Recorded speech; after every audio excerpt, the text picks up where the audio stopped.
Hello everyone, welcome to my channel. ഇന്നത്തെ ക്ലാസ്സിൽ നമ്മൾ ഡിസ്കസ് ചെയ്യാനായിട്ട് പോകുന്നത് ആസിഡ് ബേസ്ഡ് ടൈട്രേഷൻസ് ആണ്.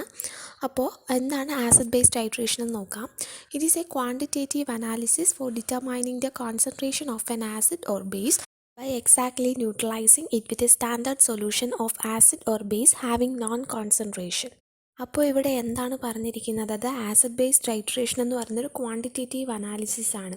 അതായത് നമുക്ക് അൺനോൺ ആയിട്ടുള്ള കോൺസെൻട്രേഷനെ, ഇതിൻ്റെ ഒരു ആസിഡിൻ്റെയോ അതല്ല എങ്കിൽ ഒരു ബേസിൻ്റെയോ അൺനോൺ കോൺസെൻട്രേഷനെ നമ്മൾ നമുക്ക് അറിയാവുന്ന ഒരു കോൺസെൻട്രേഷനിലുള്ള ആസിഡോ അല്ലെങ്കിൽ ബേസോ വെച്ചിട്ട് അതിനെ നമ്മൾ എക്സാക്ട്ലി ന്യൂട്രലൈസ് ചെയ്യിപ്പിച്ചിട്ട് നമ്മൾ അതിൻ്റെ കോൺസെൻട്രേഷൻ കണ്ടുപിടിക്കുന്നതിനെയാണ് നമ്മൾ ആസിഡ് ബേസ്ഡ് ടൈട്രേഷൻ എന്ന് പറയുന്നത്. ആൻഡ് ഈ ഒരു ആസിഡ് ബേസ്ഡ് ടൈട്രേഷനിൽ ഇൻവോൾവ് ആയിട്ടുള്ള പ്രിൻസിപ്പിൾ എന്ന് പറയുന്നത് ന്യൂട്രലൈസേഷൻ റിയാക്ഷൻ ആണ്. അതായത് ന്യൂട്രലൈസേഷൻ റിയാക്ഷൻ്റെ പ്രിൻസിപ്പിൾ വെച്ചിട്ടാണ് നമ്മൾ ഇവിടുത്തെ റിയാക്ഷൻ കണ്ടക്ട് ചെയ്യുന്നത്. അതുപോലെ തന്നെ ഇവിടെ പറഞ്ഞിരിക്കുന്നത് എന്താണ്? ന്യൂട്രലൈസേഷൻ റിയാക്ഷൻ എന്ന് പറയുന്നത് ഒരു ആസിഡും അതുപോലെ തന്നെ ബേസും കമ്പൈൻ ചെയ്തിട്ട് സോൾട്ടും അതുപോലെ തന്നെ വാട്ടറും ജനറേറ്റ് ചെയ്യുന്ന റിയാക്ഷനെയാണ് നമ്മൾ ജനറലി ന്യൂട്രലൈസേഷൻ റിയാക്ഷൻ എന്ന് പറയുന്നത്. അപ്പോൾ ഇത്രയുമാണ് നമുക്ക് ബേസിക്കലി ആസിഡ് ബേസ് ടൈട്രേഷനെ പറ്റിയിട്ട് പറയാനുള്ളത്.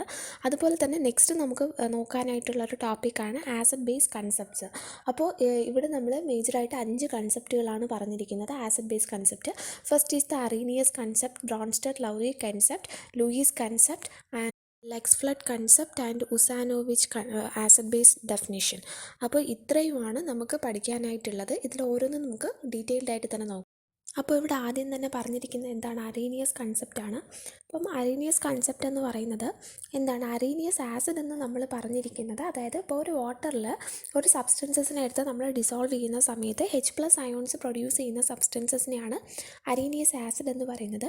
അതേപോലെ തന്നെ എന്താണ്? ഒരു വാട്ടറിൽ നമ്മൾ ഡിസോൾവ് ചെയ്യുന്ന സമയത്ത് സബ്സ്റ്റൻസസ് OH- പ്രൊഡ്യൂസ് ചെയ്യുന്നുണ്ടെങ്കിൽ അതിനെയാണ് നമ്മൾ ബേസിക് ആയിട്ടുള്ള അറീനിയസ് ബേസ് എന്ന് പറയുന്നത്.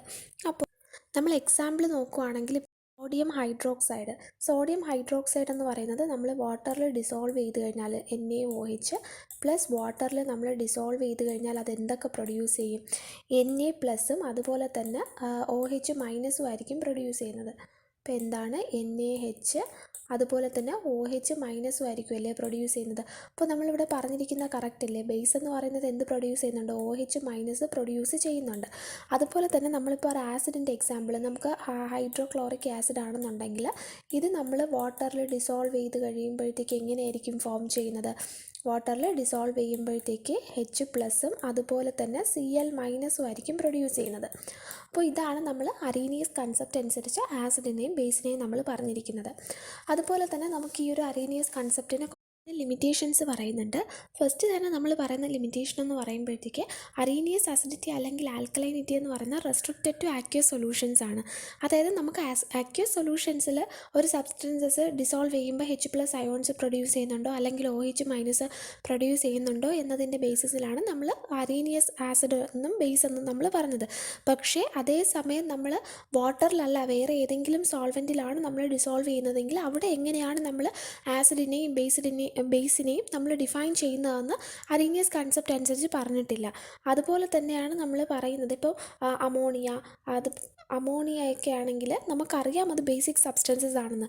ബട്ട് അതെന്ന് പറയുന്നത് ഡിസോസിയേറ്റ് ചെയ്തിട്ട് OH- പ്രൊഡ്യൂസ് ചെയ്യുന്നില്ല. അപ്പോൾ ഇങ്ങനത്തെ എക്സെപ്ഷൻ കേസുകളിനെ പറ്റിയിട്ടൊന്നും അറീനിയസ് കൺസെപ്റ്റിൽ പറഞ്ഞിട്ടില്ല. അതെല്ലാം അതിൻ്റെ ലിമിറ്റേഷൻസ് ആയിട്ടാണ് പറഞ്ഞിരിക്കുന്നത്. ദെൻ നെക്സ്റ്റ് പറയുന്നത് ബ്രൗൺസ്റ്റഡ്-ലൗറി കൺസെപ്റ്റാണ്. ഈ ഒരു കൺസെപ്റ്റിൽ പറയുന്നത് എന്താണെന്ന് വെച്ചിട്ടുണ്ടെങ്കിൽ ആസിഡ് എന്ന് പറയുന്നത് എന്താണ്? പ്രോട്ടോണിനെ ഡൊണേറ്റ് ചെയ്യുന്ന സബ്സ്റ്റൻസസും അതുപോലെ തന്നെ ബേസ് എന്ന് പറയുന്നത് പ്രോട്ടോണിനെ അക്സെപ്റ്റ് ചെയ്യുന്ന, അതായത് പ്രോട്ടോൺ അക്സെപ്റ്ററും ആണെന്നാണ് ഈ ഒരു തിയറി അനുസരിച്ച് പറഞ്ഞിട്ടുള്ളത്. അതിൻ്റെ ഒരു എക്സാമ്പിളായിട്ട് നമ്മൾ പറയുന്നതാണ് സോഡിയം ക്ലോറൈഡ്. അതായത് ബ്രൗൺസ്റ്റഡ്-ലൗറി കൺസെപ്റ്റാണ് ഇപ്പോൾ പറയുന്നത്. സോഡിയം ക്ലോറൈഡും അതുപോലെ തന്നെ ഏതാണ്? നമ്മുടെ അമോണിയ NH3യും കൂടെ കമ്പൈൻ ചെയ്തതിന് ശേഷം NH4ഉം അതുപോലെ തന്നെ ക്ലോറിനുമാണ് ഫോം ചെയ്യുന്നത്. അപ്പോൾ ഇതിൻ്റെ റിയാക്ഷൻ നടന്നിട്ട് നമുക്ക് എന്ത് ഫോം ചെയ്യും? NH4ഉം അതുപോലെ തന്നെ Cl- ആണ് പ്രൊഡ്യൂസ് ചെയ്യുന്നത്. അതാണ് നമ്മൾ ഇവിടെ പറഞ്ഞിരിക്കുന്നത് എന്താണ്, ആസിഡ് എന്ന് പറയുന്നത് പ്രോട്ടോൺ ഡൊണേറ്റ് ചെയ്യുന്നത്. അതായത് ഈ HCl ഈ ഒരു ആസിഡിൽ നിന്നാണ് നമുക്ക് H ഡൊണേറ്റ് ചെയ്തിരിക്കുന്നത് NH3 അപ്പോൾ എന്താണ് ഇത് ആസിഡ് എന്ന് പറയുന്നത് പ്രോട്ടോണിൻ്റെ ഡോണറും അതുപോലെ തന്നെ ബേസ് എന്ന് പറയുന്നത് പ്രോട്ടോൺ അക്സെപ്റ്ററുമായിട്ടാണ് പറഞ്ഞിരിക്കുന്നത്. അതിൻ്റെ തന്നെ ഒരു എക്സാമ്പിളാണ് നമ്മളിവിടെ കൊടുത്തിരിക്കുന്നത്. ഹൈഡ്രോക്ലോറിക് ആസിഡും NH3 കൂടെ കമ്പൈൻ ചെയ്തിട്ട് NH4ഉം Cl പ്രൊഡ്യൂസ് ചെയ്തു. ഈ ഒരു കൺസെപ്റ്റിൻ്റെ മെറിറ്റായിട്ട് നമ്മൾ പറയുന്നത് വേറൊന്നുമല്ല, ഇതിൻ്റെ അതായത് ആസിഡിറ്റിയോ ബേസിസിറ്റിയോ നമുക്ക് അക്വസ് സൊല്യൂഷൻസിൽ മാത്രം റെസ്ട്രിക്റ്റഡ് അല്ല. അതാണ് ആദ്യമായിട്ട് നമ്മൾ പറയുന്ന ഒരു മെറിറ്റ്.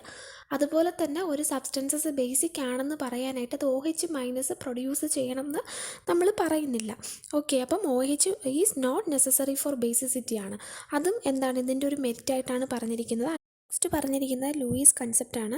അതായത് ലൂയിസ് കൺസെപ്റ്റിൽ പറയുന്നത് the Lewis acid is a species that forms the covalent bond by accepting an electron pair from another species. അതായത് വേറൊരു സ്പീഷീസിൽ നിന്നും ഇലക്ട്രോൺ പെയറിനെ അക്സെപ്റ്റ് ചെയ്തുകൊണ്ട് കൊവാലൻറ്റ് ബോണ്ട് ഫോം ചെയ്യുന്ന സ്പീഷീസിനെയാണ് നമ്മൾ ലൂയിസ് ആസിഡ് എന്ന് പറയുന്നത്.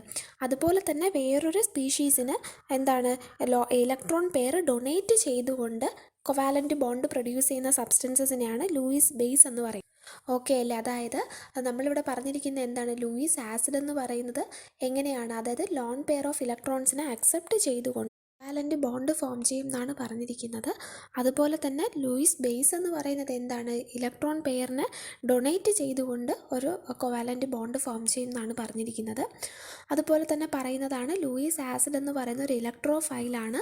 അതായത് അവിടെ വാക്കൻ്റ് ആയിട്ടുള്ള ഓർബിറ്റൽസ് ഉണ്ടായിരിക്കും എന്നാണ് പറഞ്ഞിരിക്കുന്നത് ആ ഒരു സ്പീഷീസിന്. അതുപോലെ തന്നെ ലൂയിസ് ബേസ് എന്ന് പറയുന്നത് ഒരു ന്യൂക്ലിയോഫൈലാണ്. അപ്പോൾ ഇത്രയുമാണ് ഇതിനെ പറ്റിയിട്ട് നമ്മൾ പറഞ്ഞിരിക്കുന്നത്.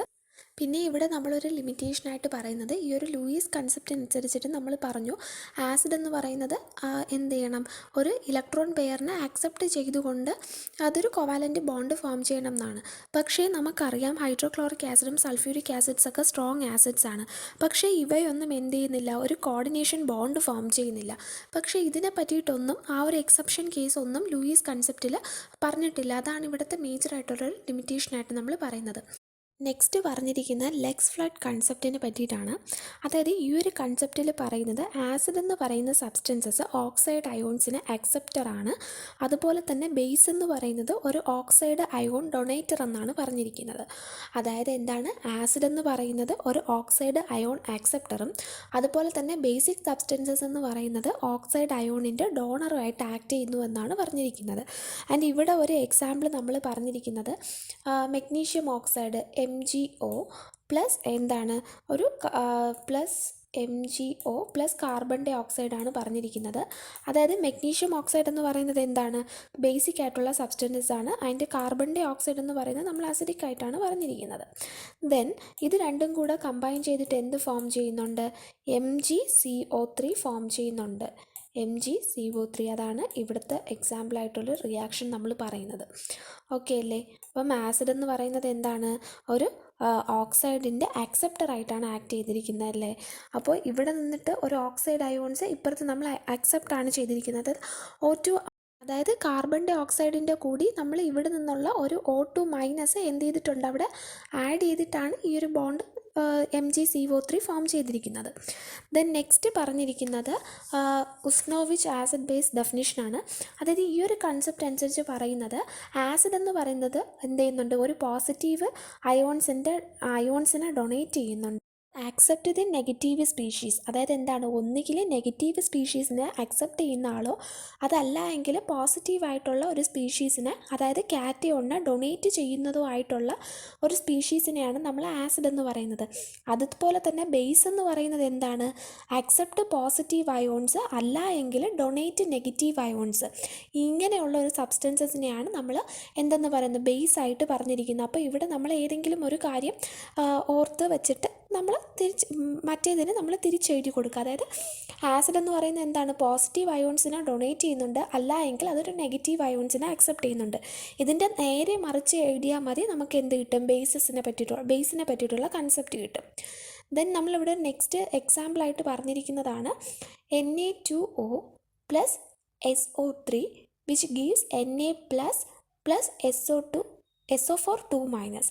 ഇതാണ് ഇവിടെ നമ്മൾ പറഞ്ഞിരിക്കുന്ന റിയാക്ഷൻ. അതായത് ഈ Na2O അതുപോലെ തന്നെ SO3യും കൂടെ റിയാക്ട് ചെയ്തിട്ട് Na+ അതുപോലെ തന്നെ SO4 2- ആണ് വന്നിരിക്കുന്നത്. അപ്പോൾ ഇവിടെ നമുക്ക് നോക്കിയാൽ അറിയാം ഇവിടെ എക്സ്ചേഞ്ച് നടന്നിട്ടുള്ളത്, അതായത് ഒരു ആനയോണാണ് ഇവിടെ എക്സ്ചേഞ്ച് നടന്നിട്ടുള്ളത്. O2- ആണ് ഇവിടെ Na2Oയിൽ നിന്നും എക്സ്ചേഞ്ച് ആയിട്ട് നമുക്ക് അപ്പുറത്ത് പോയി SO4 2- പ്രൊഡ്യൂസ് ചെയ്തിരിക്കുന്നതെന്ന് കാണാനായിട്ട് പറ്റും. അപ്പോൾ ഇത്രയുമാണ് നമുക്ക് ഈ ഒരു ആസിഡ് ബേസ് കൺസെപ്റ്റിൽ പറയാനുള്ള 5 കൺസെപ്റ്റുകളെന്ന് പറയുന്നത്. അപ്പോൾ ഇത്രയേ ഉള്ളൂ നമ്മുടെ ഇന്നത്തെ ക്ലാസ് എന്ന് പറയുന്നത്. ബാക്കിയുള്ള ടോപ്പിക്സ് എല്ലാം നമ്മൾ വരുന്ന വീഡിയോസിലായിട്ട് അപ്ലോഡ് ചെയ്യുന്നതായിരിക്കും. ഇന്നത്തെ എൻ്റെ വീഡിയോ ഇഷ്ടമായിട്ടുണ്ടെങ്കിൽ ഉറപ്പായിട്ടും വീഡിയോ ഒന്ന് ലൈക്ക് ചെയ്യുക. അതോടൊപ്പം തന്നെ ഇതുപോലുള്ള യൂസ്ഫുൾ കണ്ടൻറ്റ്സ് നിങ്ങൾക്ക് ഇനിയും ലഭിക്കാനായിട്ട് ചാനൽ ഒന്ന് സബ്സ്ക്രൈബ് ചെയ്യുക. നിങ്ങളുടെ ഫ്രണ്ട്സിനും കൂട്ടിയിട്ടൊന്ന് ഷെയർ ചെയ്ത് കൊടുക്കുക. Thank you for watching.